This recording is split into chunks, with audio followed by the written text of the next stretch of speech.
14,000 divided by 10,000. Here 10,000 is a power of 10.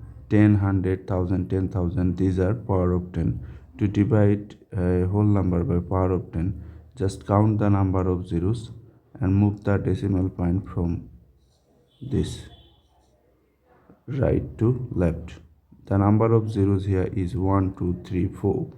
So you need to move decimal point from right to left 4 places. First decimal point will appear here. 1 place, 2 place, 3 place, 4 place. So we are getting 1 decimal 4, then this. So you can delete these 3 zeros. So now your answer is 1.4.